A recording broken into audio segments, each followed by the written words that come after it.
આજ રોજ શા માટે ભેગા થવું પડ્યું? જય શ્રી રામ. આજ રોજ વિશ્વ હિન્દુ પરિષદ બજરંગ દળ તરસાલી પ્રખંડની ટીમને મળેલ માહિતી અનુસાર છેલ્લા 15-20 દિવસથી એક વિધર્મી યુવક જે 16 વર્ષની હિન્દુ દીકરી સાથે બળજબરીપૂર્વક અફેર હતું, તેની જાણ વિશ્વ હિન્દુ પરિષદની ટીમને થતાં તેને તેના માતા પિતા સાથે સંપર્ક સાધ્યો. અમારી સંપૂર્ણ ટીમે તેના ઘરે જઈને એના માતા પિતા સાથે સંપર્ક સાધ્યો, તેના માતા પિતાને સમજણ આપી. ત્યારબાદ તેના માતા પિતા ફરિયાદ કરવા માટે તૈયાર થયા અને અમે તેમને પૂરેપૂરી બાંહેધરી આપી કે વિશ્વ હિન્દુ પરિષદની સંપૂર્ણ ટીમ તથા સમગ્ર પોલીસ સ્ટાફ તમારી સાથે રહેશે.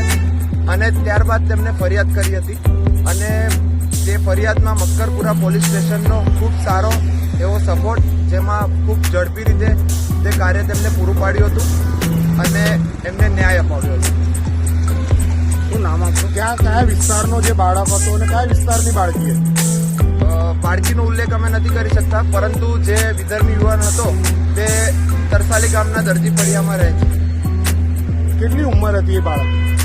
તેની ઉંમર 18 ઉપર હતી અને બાળકીની ઉંમર 16 વર્ષ. અત્યારે હાલ મકરપુરા પોલીસ સ્ટેશનથી કયો પ્રતિસાદ મળ્યો? મકરપુરા પોલીસ સ્ટેશનનો ખૂબ સારો સહયોગ રહ્યો છે અને તેમને ખૂબ ઝડપીપૂર્વક કામગીરી પૂર્ણ કરે છે. જી, તમારું નામ? કૃષ્ણા ઉદેસી, બજરંગ દળ સંયોજક, તરસાલી પ્રખંડ.